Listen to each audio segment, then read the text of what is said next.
Every year in Quebec, we see reports on how our students are underperforming or failing to graduate. But at the same time, public spending on education keeps growing. So what exactly are we getting for those education dollars?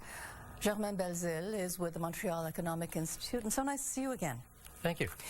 So we increase spending. The number of students is actually decreasing in the public school system.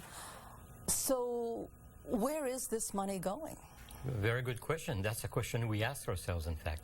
We discovered this summer that, in fact, spending increased by 14% above inflation over the past 10 years. We're talking a lot of money here. That's a lot of money. And the number of students decreased by 6.5%. So that means that per student spending increased by 22% above inflation. So that's a lot of money, as you said. And we took a look precisely at what's been happening. Well, mainly the money has gone to higher wages for teachers, more money in their pension plans, and some money to reduce the class size, the number of students per class, and a lot more money towards students with special needs.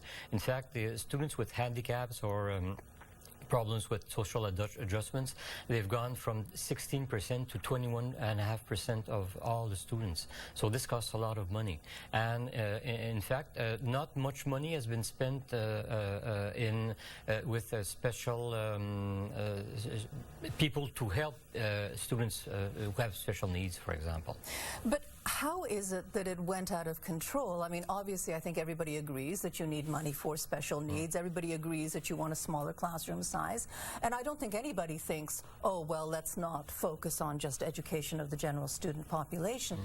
How did it end up getting so out of control, do you think? Is it unions? Is it bureaucracy? We have a big bureaucracy, and we've decided to spend a lot more money on reducing class size, and it's perhaps it's not a good way. We don't get a good bang for the buck, let's say. But also because the class size is not reduced a lot. It's going from, you said the average is from like 14 to 13 students. I mean, one student is not a huge but if difference. You reduce it by 10%, well, it's going to cost 10% more. Without the 10% benefit, right? Yeah, and well, maybe it's going to help a little, but in fact, there are other ways less costly that probably help much more. For example, helping students individually with their homework, with their studies, etc. Well, so we're not spending intelligently, in fact. Well, you look at the private school model. So what is it that they're doing right that the public schools are not? Well, they don't have an extra bureaucracy over them, which is school boards.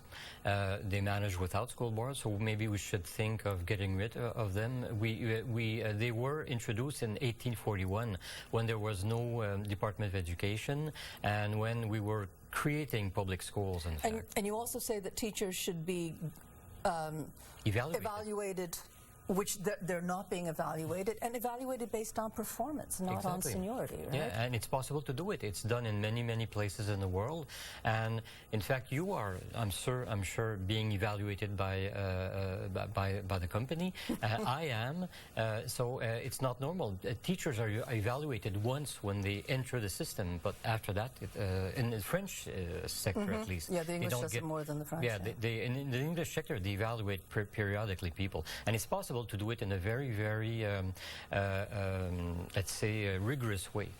Okay, and well, and we should also give more autonomy to schools, and that's what probably would increase performance, in fact, for the same amount spent. Well, it's a really interesting study, and I would like to ask you more about it. Unfortunately, we're out of time, but you can find out more about the study at Montreal Economic Institute, IEDM.org. And thanks so much for coming in. Thank you. We'll be right back.